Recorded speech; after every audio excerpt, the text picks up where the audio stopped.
I'm Alexandra August. I'm Johnny Kolosinski. And welcome to the DiscoTrek. We are a Star Trek Discovery recap and analysis podcast coming at you Friday mornings with hot takes on the episode on Thursday nights.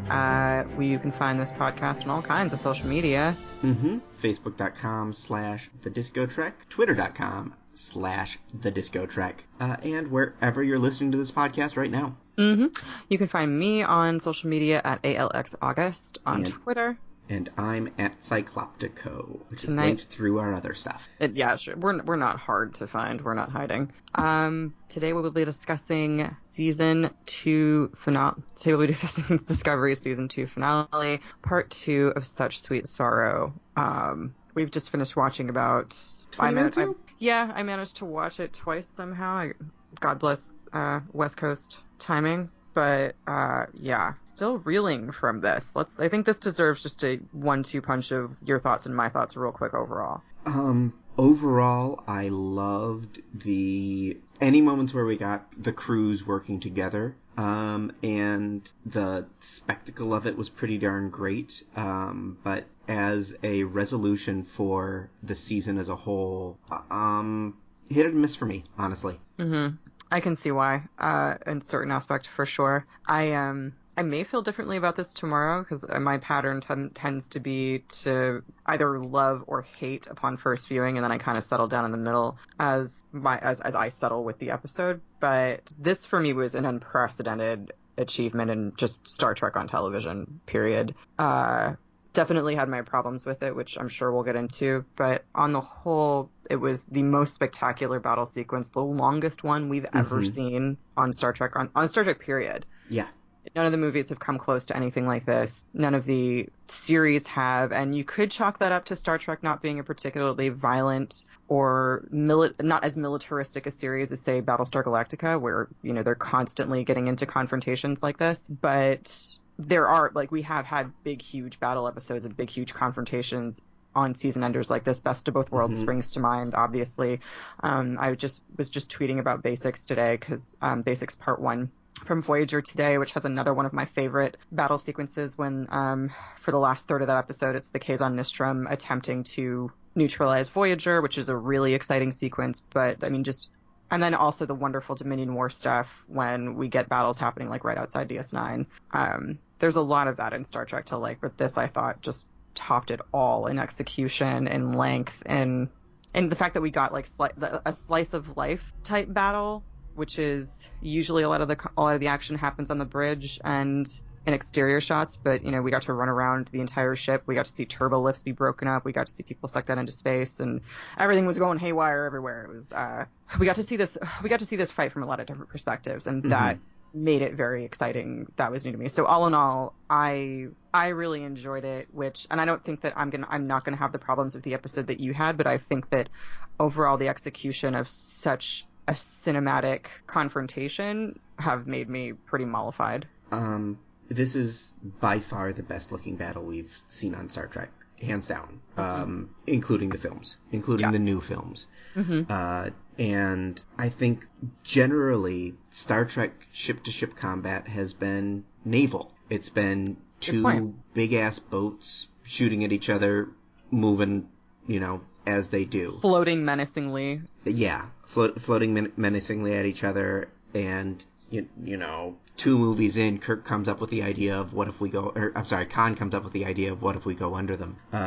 And this was a lot more like an air fight, and a lot more like a Star Wars battle than a Star Trek battle. And go on. I didn't need personally that many moving pieces. I didn't need 60 shuttles and all of that. Personally, waves hands indiscriminately. All of that. I didn't need it. I just really it was great. Liked it. Yeah. Well, again, I don't want Discovery. I think because this was a finale, I was excited about that and felt special. And it was like, okay, this is a finale episode, and we're getting stuff we're getting special things, which include these crazy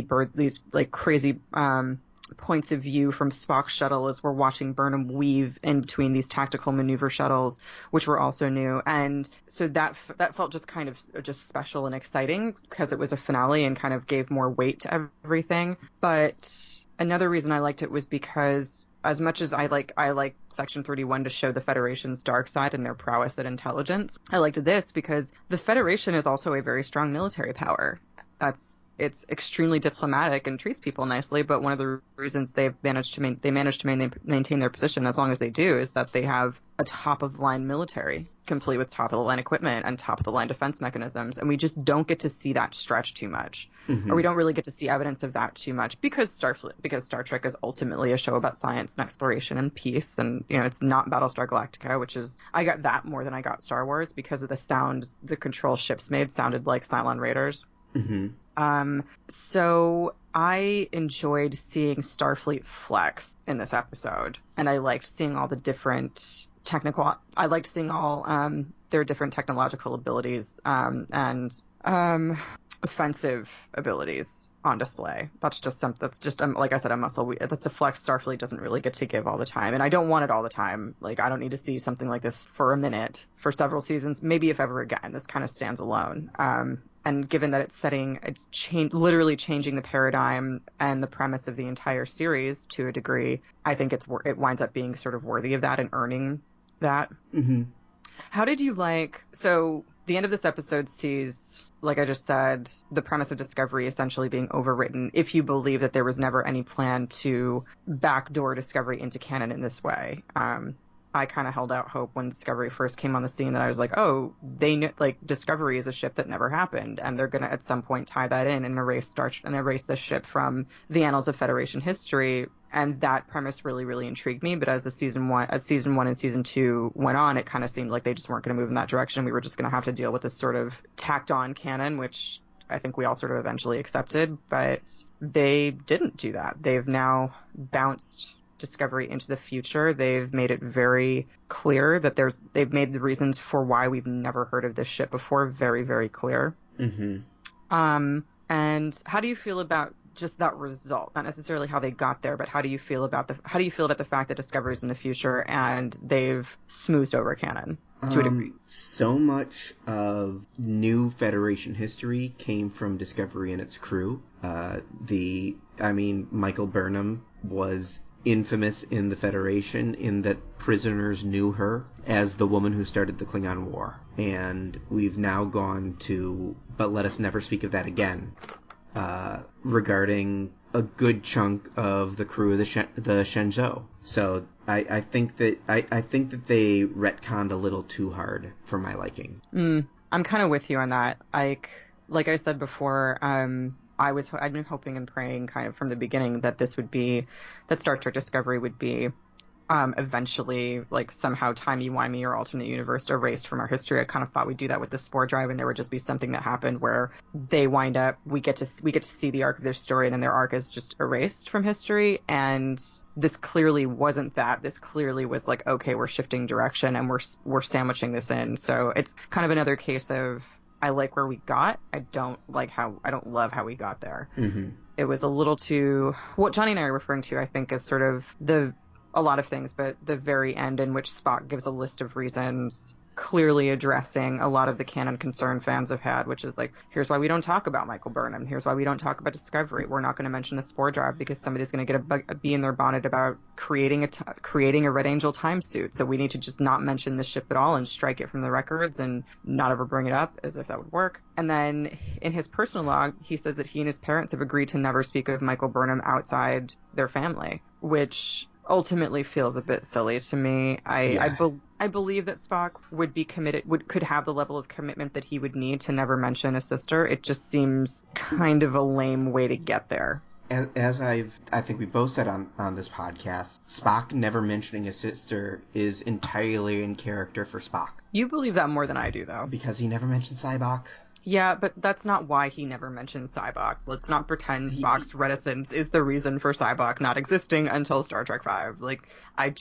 If Star Trek V had been better, I'd be more inclined to... And when Kirk met his parents, It was when they were already on the ship. Yeah, but Spock and Kirk still had a fairly new relationship. They were not the best of friends that they would eventually become. Okay. And I feel like the reasons, like Spock not mentioning his parents, is because it was a television show and he didn't need to talk about his parents until their episode. Yeah, exactly. And but it was still it's still in character, and that's kind of my issue with this specific way of retconning this. Is before Star Trek was episodic, and if something never came up again, that's because it never came up again. And now we're in a entirely new era of television, and those rules don't apply anymore, and they just applied them at they the tried end to of give this a episode. reason. Yeah, they hit the reset button. Yeah, but then they tried to explain away the reset button. Exactly. And it was like, you can't look too closely at the reset button. The reset button doesn't really make sense. So you can't employ it in modern television and then try to backdoor yourself and try to use your characters to justify the use of it, because the reset button is ultimately a bad move. Yeah. And regardless of how you justify it, if you justify it, you're just calling more attention to the fact that it's a reset. Ultimately, I think this is I think it's sort of Spock's explanation and sort of the doubling down on tying everything up that bothers me, less so than Discovery actually leaving and going into the future. That I'm so excited about. Really intrigued. Well, I remember when Discovery was first announced, and the more information we got about it, when it finally got confirmed, the time and place it would happen, a lot of people, and these are not like trolly, frustrated, I hate anything new Star Trek people in my peer group were like, okay, yeah, it's fine, but like, can't we go forward? Can't we explore something new? Because the new movies didn't. Like the 2009 movies that kind of revitalized us didn't. They, they explored a different idea, a different sort of variation on a theme of Star Trek, but we didn't really make any. We didn't see the next steps of the Federation. No, and I think a lot of people who were invested in Star Trek in the 80s, 90s, and into the 2000s were. Right. Like, really interested in that. And that was, I don't so much have a problem with that, just because I kind of did want that nostalgic factor. But the more Discovery wore on, the more I was like, they're literally not discovering anything. There's just very little, ooh, what's that? Let's investigate it. Mm-hmm. Because, again, to quote my friend Dusty Stowe, hey, Dusty, they had to deal with all this prequel detritus and kind of pay lip service to, Spock's rolling around in here and Captain Pike's rolling around in here and we can't have a seat, and like the Enterprise is here, why don't we just use the Enterprise? Like, no, find a different ship. Don't go to the Gamma Quadrant and find more humans. So that kind of stuff was kind of eternally frustrating to me. So the fact that they actually are now like, okay, yeah, we're going straight into the future, I'm kind of, thanks for listening. All that said, I loved everything about in this season. I loved Pike. I loved Spock. I loved the Enterprise. That's they the thing. did that all so damn well. That's the thing. It's very conflicting. I swear we like the show. Yeah. Let's move. I want to put a pin in what's next for Discovery, and talk about what happened, because I think we both have a lot to say about season 3 or where we think it might go.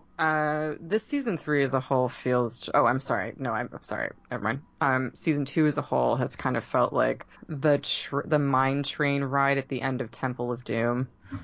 Just, people in a car going off the tracks, the lava's coming after him, we're gonna get out, we're gonna save our asses by hell or high water. It just, a lot of this year felt, and I've said this before, a lot of just, rushing to the money spots, to the money shots, and not really earning them. The connective tissue was a huge problem for me, in terms of getting to certain emotional revelations and conclusions and character development, but at the same time, it was still a blast. Right. It was still really cool, and it was still so well rendered, and so much of that has to do with the actors. With 14 hours, they don't have a lot of time to come up for air. But at the same time, in this episode fucking alone, people were monologuing all over the goddamn place in the middle of a battle. How many people got 90-second goodbye monologues? Like, Cornwell was the only one who was allowed to have that moment, and she should have.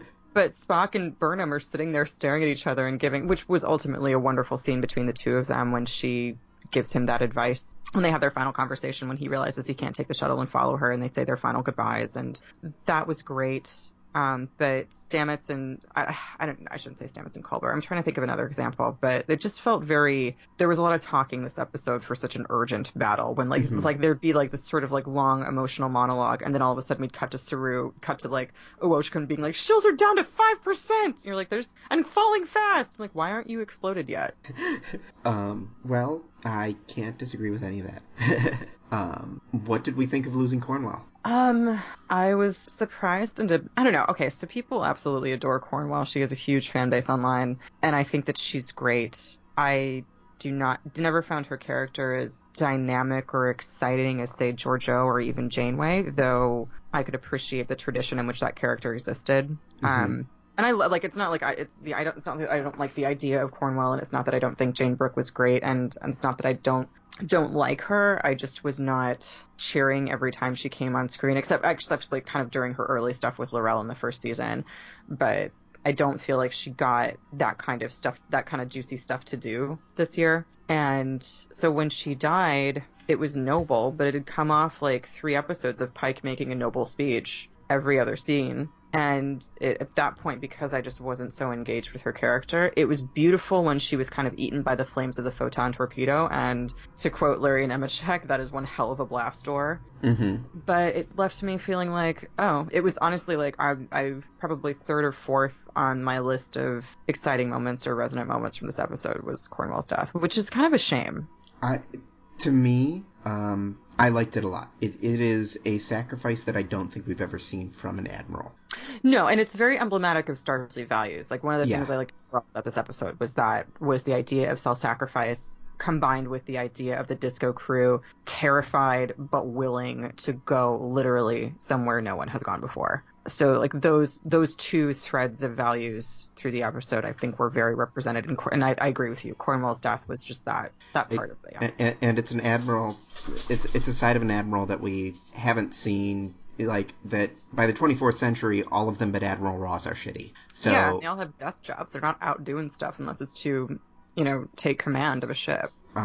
So like that was awesome. This is just from a script mechanics standpoint. I didn't get why they did I mean, I understand that Pike thought if somebody was going to die for this ship, it better be me, and also maybe I've got plot armor because I saw my future.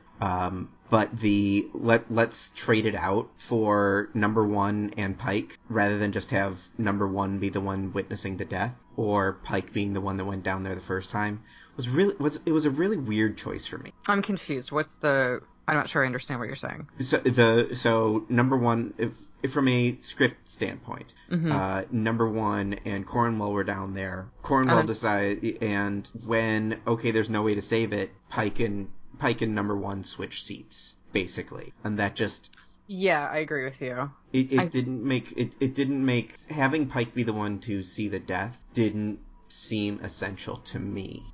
Yeah. I feel like I more put the blame for that on just number 1 in general, who is a character I was so excited to see and has kind of landed pretty flatly for me, just because they kind of stunt casted her. And at first that meant, she's going to have a fairly significant role, which is so exciting, given the history of that character and how she was written out of the pilot, for whatever reason you want to think.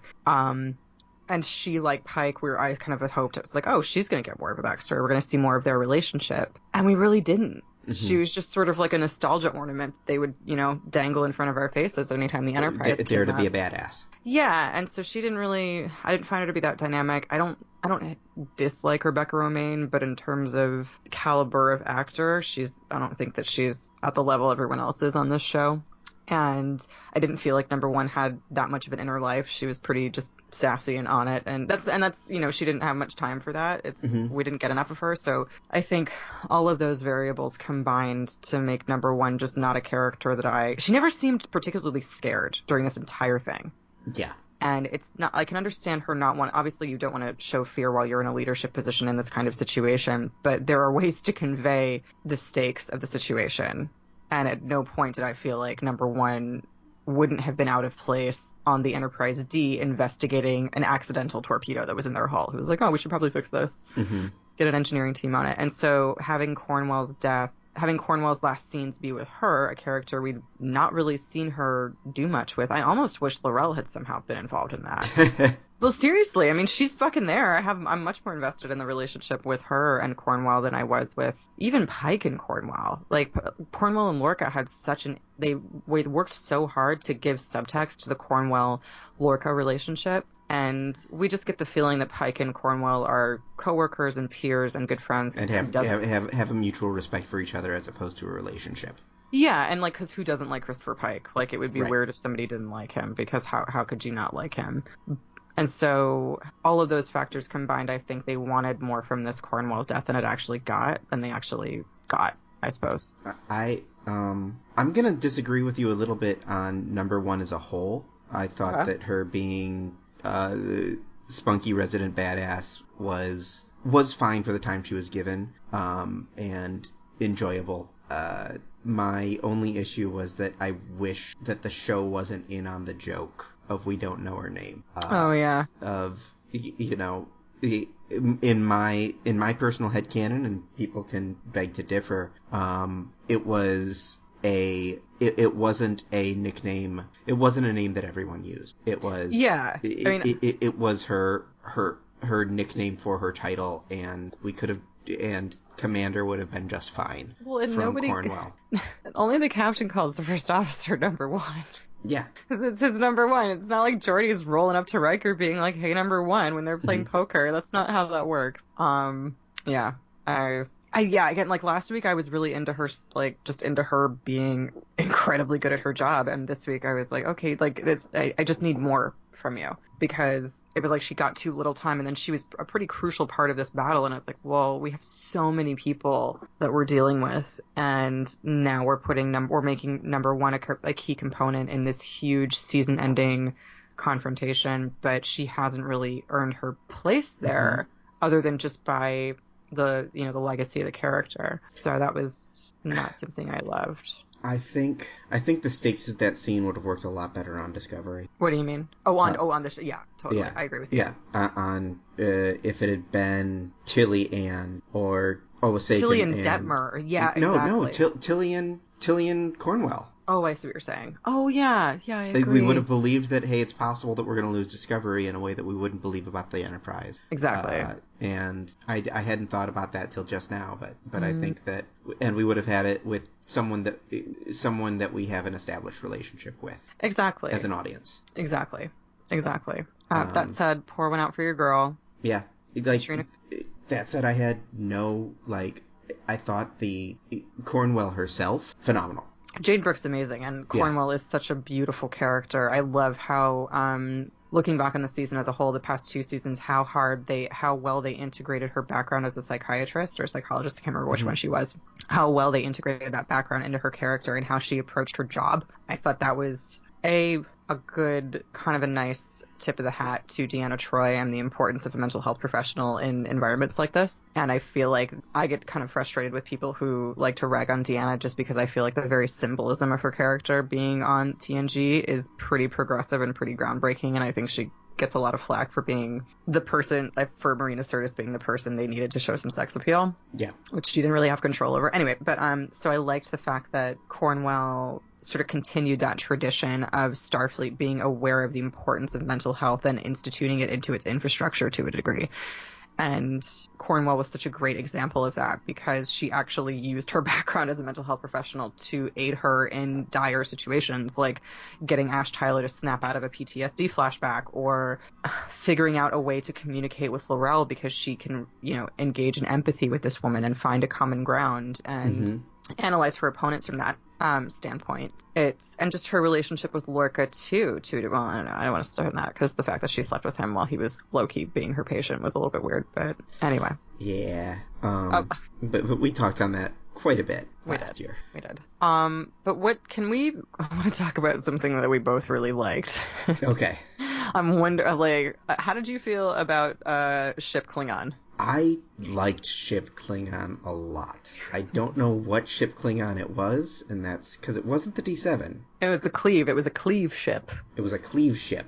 Yep. I don't know what it is, but I like it. It's very Klingon. I'll take that canon embellishment right here. Lorella's battle commander, great. Oh my Ash god, and having there, the best time. Lorel was having the best time. Yeah. Ash being there despite being officially dead, questionable.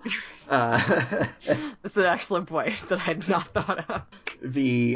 I tossed his head into the fire 3 weeks ago. Questionable. But that's okay, because everybody was having a good time. Oh, God, her line, there was some great dialogue this episode, too. Her line of, and I thought my chancellorship would be bloodless. And the fact that she gets hit in the head and just starts laughing like a maniac. I just started fist bumping. Laurel, Laurel, Laurel. It's the most excited I've been about Laurel all season, aside from when she held up a baby's head. It's the first time that we could have seen Laurel and Martok hanging out, drinking way too much blood wine. Yes. It occurred to me that we get to see Klingon culture a lot in Deep Space Nine in terms of like just Klingon rest, we know like everything. Klingon resting face. Basically, we've seen Klingons chill out in great halls. We've seen Klingon politics. We've seen Klingon bachelor parties. Exactly. You're right, boy. We have seen a lot of it. And same in Next Gen as well, and to a degree in Voyager. We've seen a lot of the stuff surrounding actual battle, because Klingons have a warrior culture, so we explore the culture, and then we meet them in confrontation. But rarely, if ever, I feel, have we ever gotten a chance to see a good kind of like virtuous battle where the Klingons were not the aggressors, were not the villains. I don't know that we've seen the internal. I don't know that we've seen a battle exercise from a Klingon perspective when they weren't the aggressors, they weren't the villains, and we've gotten to see the sheer joy they take in fighting. And that's such a defining characteristic of the Klingon culture, is that they find joy in battle. And I feel like a lot of that is the expression of that, or the manifestation of that, has always tempered by the fact that usually when we see them in battle, they're the bad guys. And this time they were the cavalry, and it was so great to see them fighting a righteous fight and just laying the smack down and enjoying every bit of it. And we got a good today is a good day to die. And Ash Tyler, oh yeah, we saw Martok in command a bit. True. Yeah, that's why I hesitated to say we've never seen it. I just feel like it's more often than not we don't get that side of person. Like, that's not the perspective we take on Klingons in battle. Usually it's a problem. Mm-hmm. Or it's like Lursa. Or they're crossing the line. Yeah. Having a little too much fun. Yeah. Yeah. Or they're losing. You know, we just don't ever get to see that sort of pure joy. Cause I mean, that's always been my problem with the Klingon culture, is that eventually they become villains that they turn from villains to allies, and we kind of deal with them. But Star Trek tends to shy away from the fact that Klingon culture is about killing and about making war, and that stands in diametric opposition to Starfleet. Mm-hmm. And so I guess I wonder if that's maybe not why we can't really see them indulge in this and engage in it, but it was nice to see it. Yeah. It was nice to see it here in a different context, and finally getting to see the Klingons have some fun that I didn't have to be like, oh, but they're going to kill a bunch of humans. Oh, can we talk about the ships? Section 31, like, Leland's like, 30 ships. Wait More for like it. 30 billion. Boom. I don't know how any of this works. I don't know how Control did it. I assume he just nanited it up. Just nanted it up. Yeah, that was pretty dope. It was pretty dope. Okay, can we have a pretty dope section? Can we just yeah. All right, pretty dope. You know what my next pretty dope is going to be. Lay it on me. It's going to be the I'm blanking on the name of the movie now. But the hallway fight, the George Leland Don fight in the hallway. Oh, in Inception. Inception, yes. Yeah.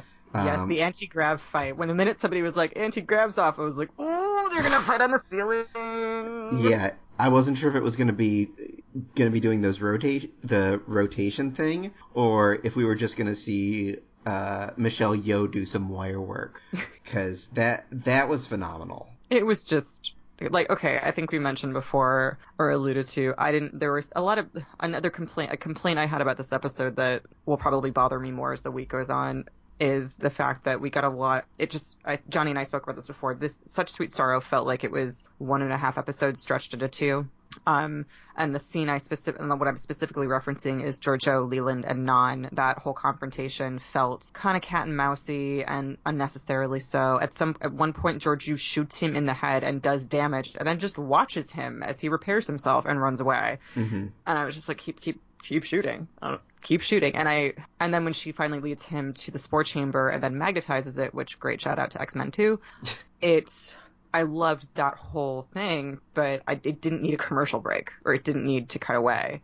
Like that whole scene, like she gets him into the spore. We knew that when he walked in that door, she'd won. Yeah, and it just kind of destroyed the impact of that.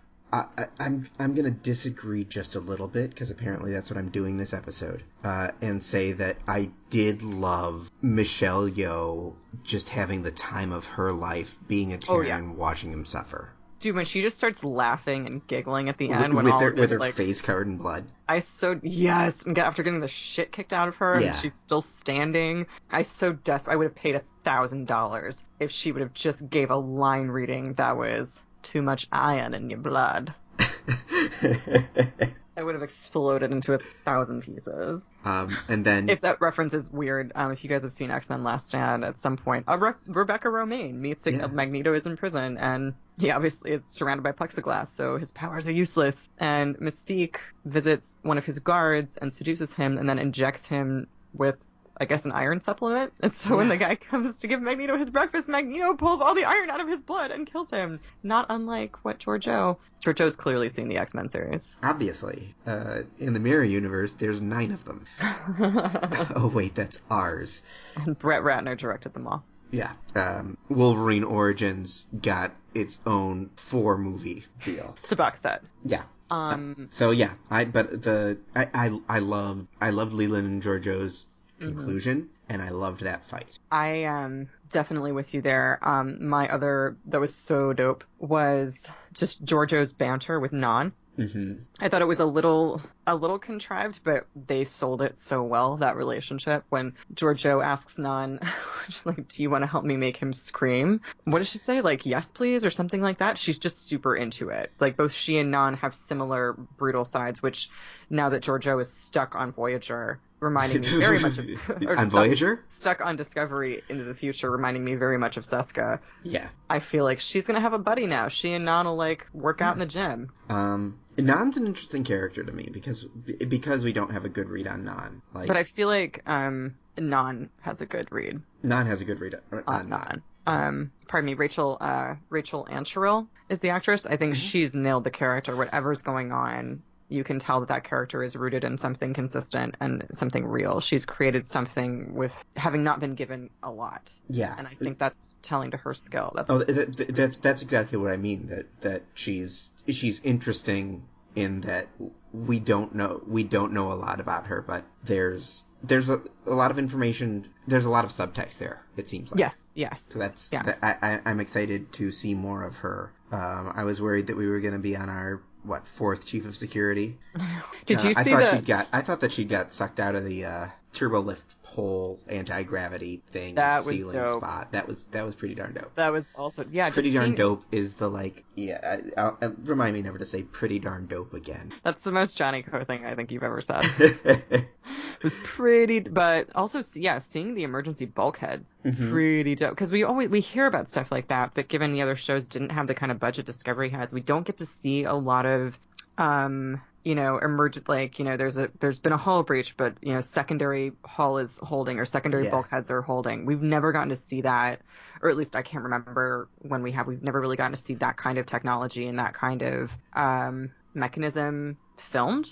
Yeah. So it's just sort of, so we're getting to see a little bit how the sausage is made in terms of how these ships protect themselves when their hulls are, when they're under attack, because all of that has been sort of vaguely conceptual because we just didn't have real explanations for it or the technology to showcase it. And that's another thing that I thought was so dope about this episode, was that we got to see what it was like, what happens when you're riding in a turbo lift. We got to see lower decks. And, literally, this was a very lower decks heavy episode, and it made sense because it was a huge community effort to pull off this thing. And what I did like was that despite the fact that I knew they would eventually pull this off and Burnham would get in the suit and she would lead Discovery to places unknown, or at the very least Control would not get the sphere data, I still was on the edge of my seat. I was still pretty like, what's going to happen? Are you going to make it? I hope you make it. As much as I say that I didn't love the let's have 1,000 different ships in this battle, it was objectively great. Oh god, like when the Enterprise puts itself in between the Discovery, I'm like making motions with my hands right now for everyone who can see. When Discovery put itself between, or I'm sorry, when the Enterprise put itself between Disco and the Section 31 ships, I was, we got to see it. It was such a Pike move. It's like Pike was the Enterprise all of a sudden. It was an exact Pike move because we saw him do that with a phaser and the kid in the second episode in New Eden. Oh yeah. He did the exact same thing. Oh, he's so good.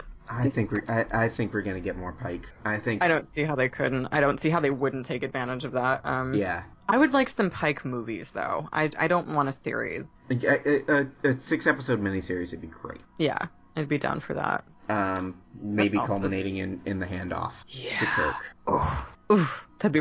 We also got so like also really really fun. I don't know that I would call it dope, but exploding panels made a triumphant return. Yes, they did. As did shake acting. There was a lot of callbacks to how poorly starships are designed. Oh yeah. Like let's just have the emergency access to this door is only on the bad side. I know, exactly. It's not on the good side. The blast door can only be activated by somebody inside. Oh, poor Cornwell. Cornwell was so calm in the face of death, but inside a part of her had to have been missing. Who the fuck designed this? Who designed this? And it's something that holds true all the way through Star Trek 2. I mean, that's not quite the exact same scenario, but it's pretty close. They use they use that I'm stuck and I can't possibly get out of this situation to get. I think because Starfleet is so much about sacrificing yourself for the good of the community and making sure the easiest way to do that is to have the doorknob only on the side with the bad shit. And it's a bit of a trade-off, and it's sort of one of the things again that we are talking about when we look at Discovery being like this prestige Star Trek versus Next Gen, DS9, and Voyager. These are all great shows, but when you're talking about shows just comparing like just to television in general and outside of genre or outside of Star Trek for context, these are things that would be considered pretty contrived if they happened on an HBO show. Yeah, but I have no problem with it because it fits with canon. Oh, completely. Yeah, it doesn't, Star Trek has its own kind of rule book. It's just there's a reason it doesn't win Emmys. And I hope that changes. If somebody deserves, like, Sonequa deserves an acting nomination for this series. But anyway, I digress. But yeah, it's that kind of stuff. Something I'm going to say I'm surprised that I'm putting on my so dope list is the wormhole visuals. Ooh, which ones? All of them. Like, when it was straight out of Interstellar. It was straight out of Interstellar, or going back into just specifically 2001, or Star Trek: The Motion Picture. Shout out to Adam, who reminded me that movie existed. Yep. Recently. It's just, and the idea of her, specifically her going back in time to set the red signals. And to lead their way home and to close this loop, which I've never quite grasped all the timey-wimey stuff that's going on this season, but that was kind of elegant, I thought. The one thing that I never grasped was, okay, there's 7 signals, but how do you know? Because they haven't, but we don't know where they're going to be, but there's 7 signals. That's like how did we get that there were 7 signals to begin with if they haven't happened? I was confused. I was as well. But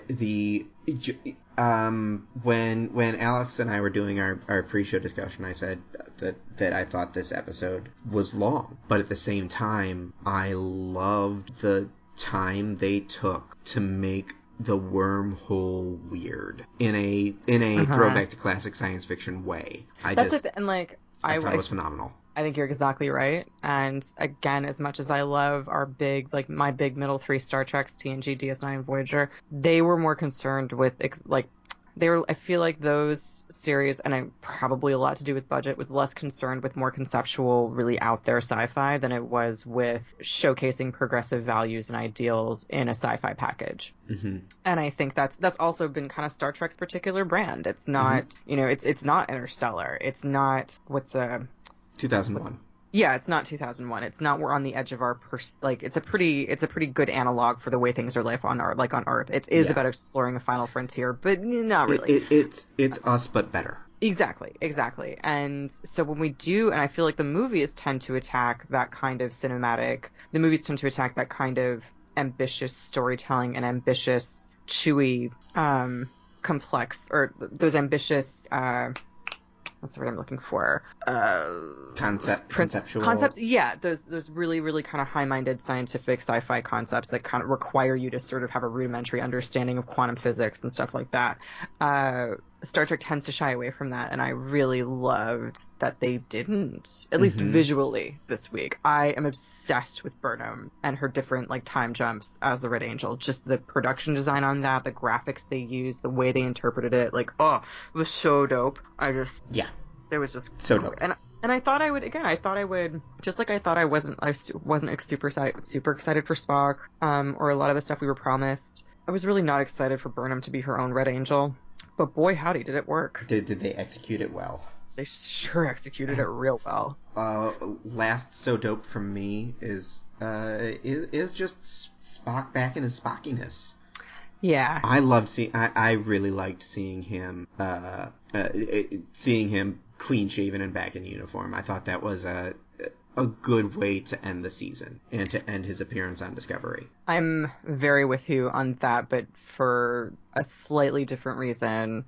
I wasn't super moved by him being in his uniform and clean shaven, if only just because Ethan Peck does not look like Leonard Nimoy at all. So it just didn't sort of tick that visual cue for me. But his last goodbye with Burnham, when she gives him that sort of key piece of advice, which foreshadows his meeting of Kirk. She says, there's a whole galaxy out there full of people who will reach for you. You have to let them. Find the person who seems furthest from you and reach for them. Let them guide you. Which is clearly a reference to his relationship with Kirk and how... And McCoy. I guess McCoy, too. I just feel like, the significance of her advice feels like it foreshadows the significance of his connection with Kirk. But I agree with you.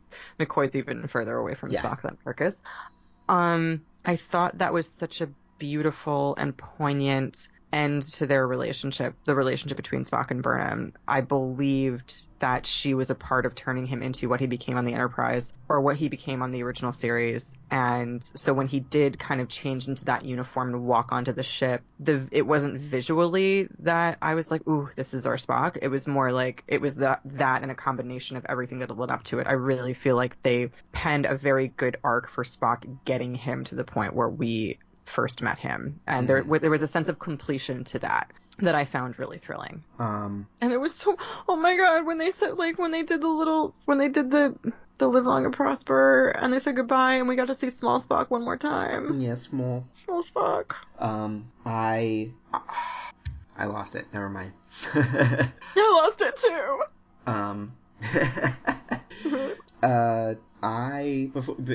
I expected us to get at the end of the episode a stinger of, a where are we, or like a Discovery appearing in an empty universe or a not empty universe.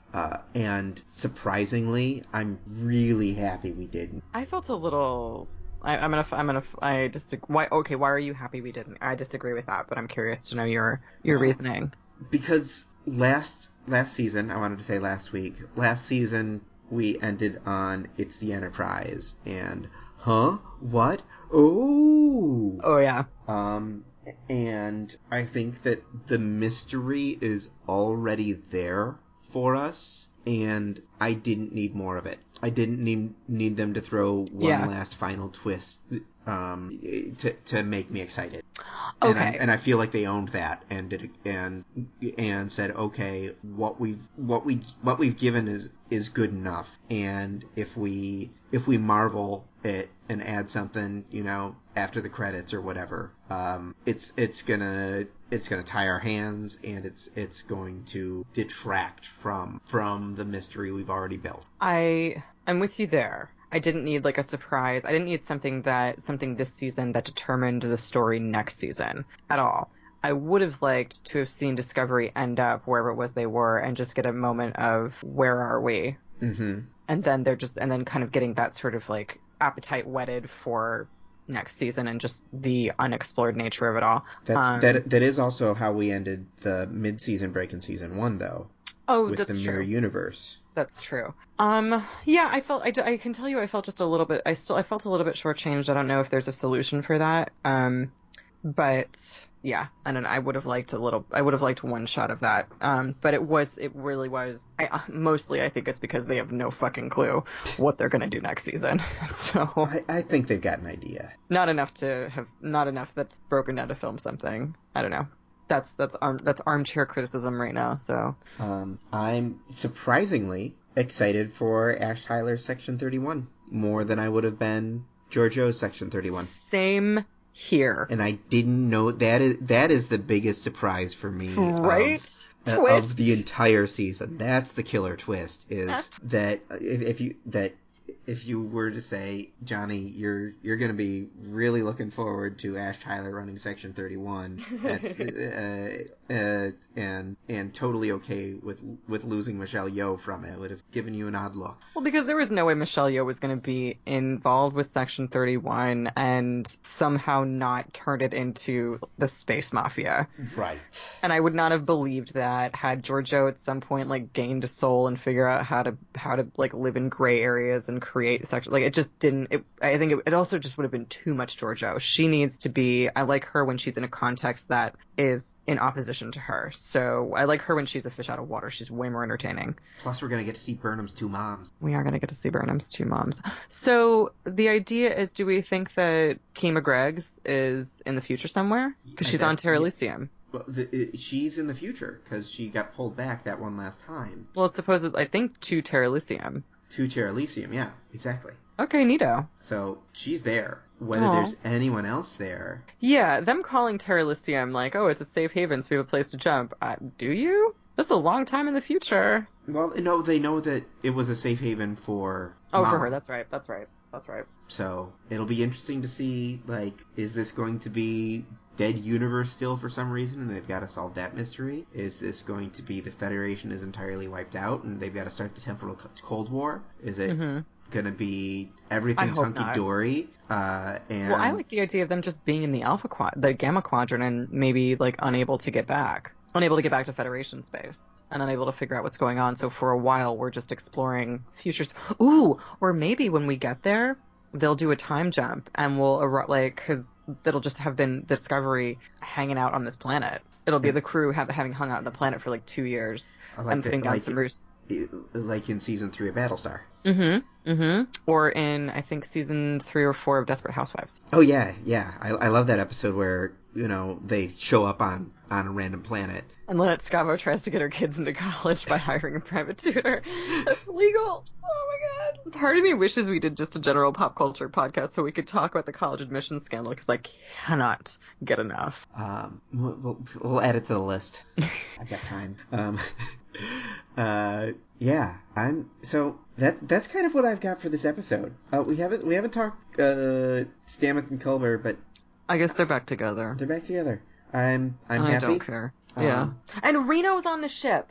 And that was the big surprise for me. Yeah, I also really loved the montage of them. I thought it was very touching how Spock when Spock pointed out, like, you set all of, like, each particular red signal brought somebody necessary to this mission, and the montage we got when she's like, I'm Engineer Reno, and like pulls up her glasses, and then we just keep getting these little clips. I thought that was very charming. Yeah.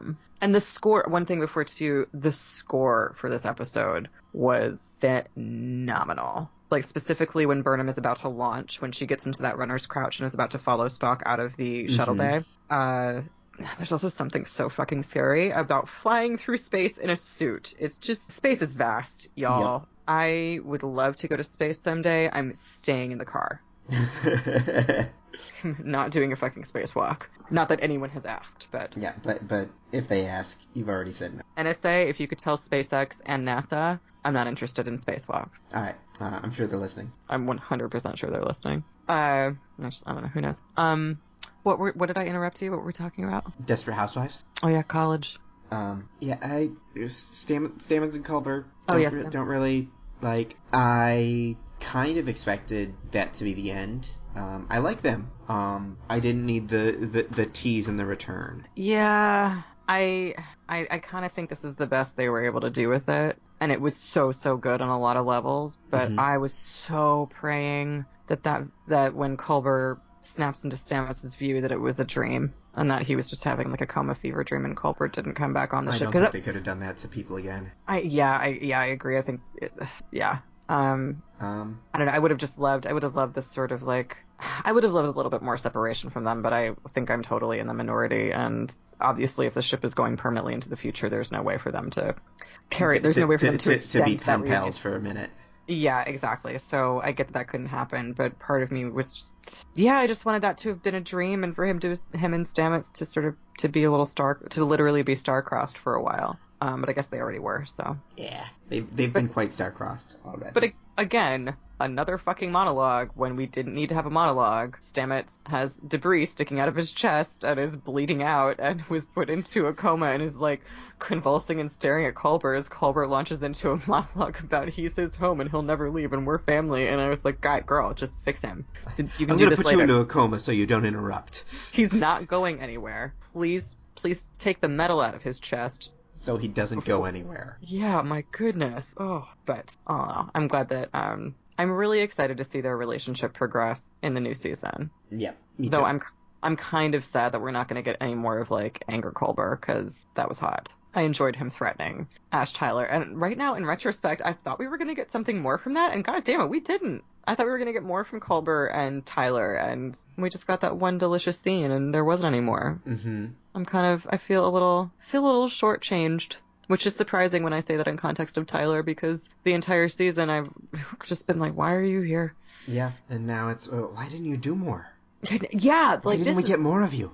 You're right, man. This is the real twist, the real like hat trick of this season is that they made Ash Tyler relevant after 13 episodes of me throwing up my hands and wondering just why. Yeah.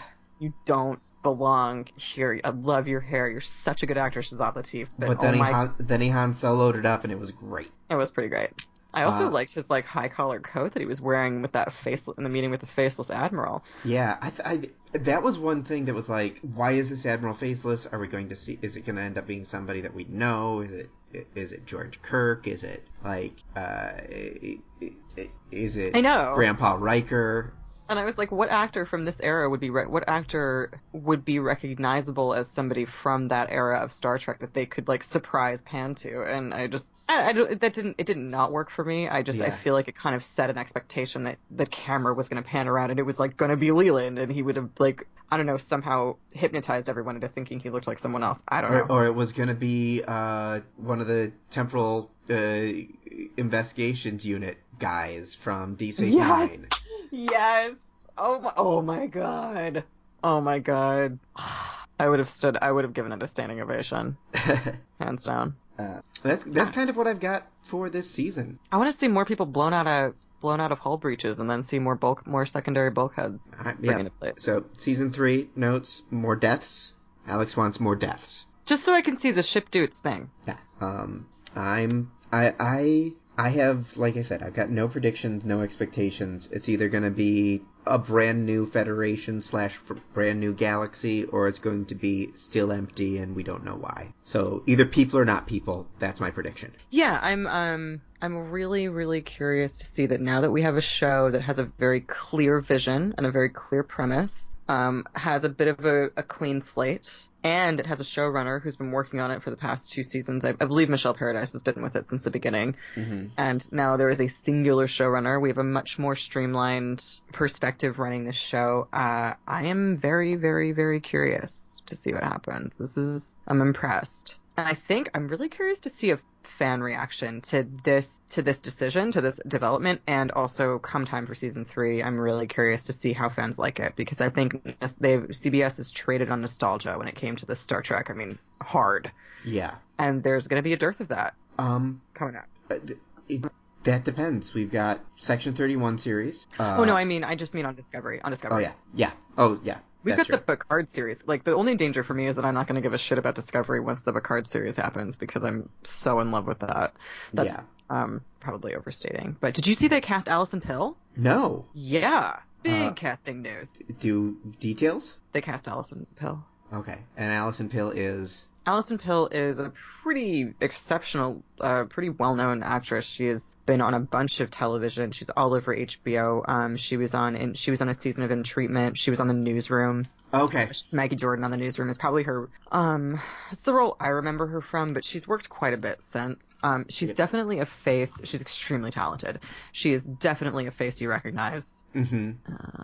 Listen. Scott Pilgrim, Snowpiercer. Yeah. Mm-hmm. She's very pale. She's got blonde hair.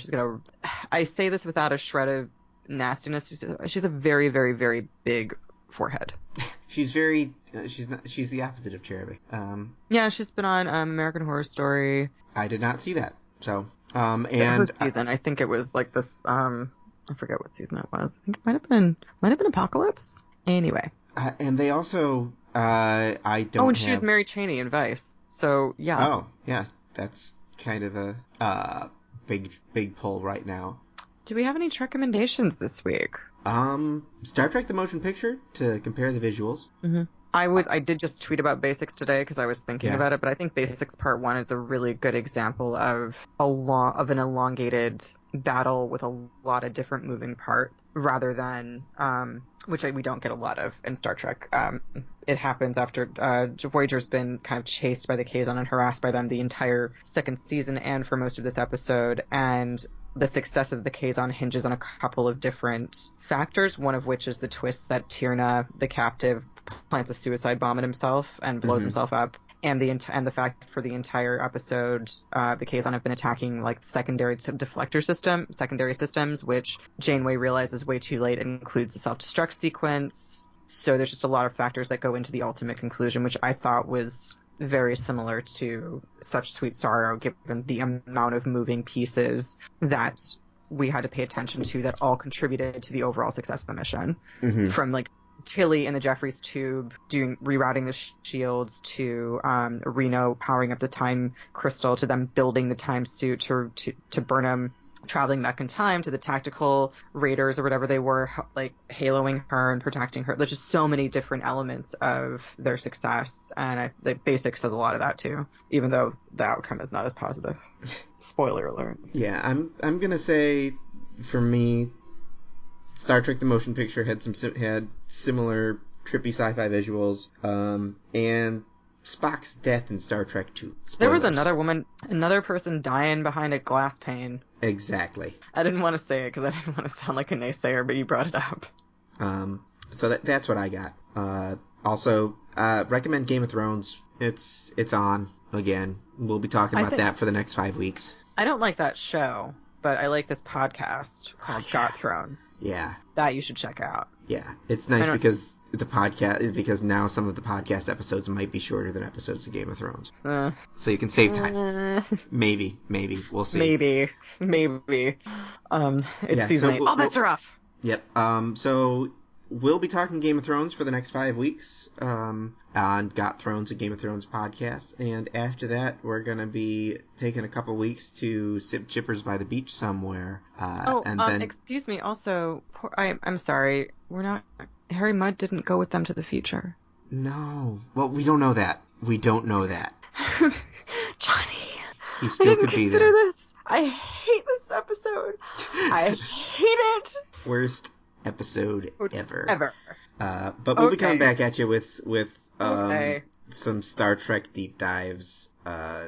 Well, we're going to be coming at you with new Star Trek content that kind of remains TBD. We're not quite sure what form that's going to take, but we will be continuing to podcast about Star Trek. Where Johnny and I just want to hit the drawing board and figure out what we're gonna do. Yeah. So tune in for an announcement, most likely after Game of Thrones is most likely after Game of Thrones is finished. But later in 2019, we will be back with more Star Trek podcast content, and we will tell you more about that the closer we get to figuring out what that's going to look like. Mm-hmm. If you're listening to the DiscoTrek on the Got Thrones feed, you don't need to change a goddamn thing. We will still be releasing Got Thrones, obviously, on this feed. If you are listening to the DiscoTrek on the DiscoTrek feed and have not tuned into our Game of Thrones podcast and are, in the market for one, you can find Got Thrones on every single podcast platform that the DiscoTrek is available on: iTunes, Spotify, Google Play, Stitcher, and so you can keep up with that if you like. And thanks so much for tuning in. This has been a really phenomenal second season. We love doing this, and we love talking about Star Trek with each other and sharing it with you guys. So thank you so much for your continued support. Yep. We'll see you on Got Thrones in less than a week. Yep. I feel like Game of Thrones takes place in the Terran universe. What do you think? Yeah. A little bit. Sorry. Before we go, did you see the meme that is Tasha Yar playing D&D and someone says you encounter a pool of dark black sludge and Tasha Yar says no problem, I'll just walk around it, and then the next picture is a die rolled to a 1. I did not. That's phenomenal. Oh, it's great. And on that note, folks, thank you so much for sharing this journey with us. See you in a bit, guys. In a bit.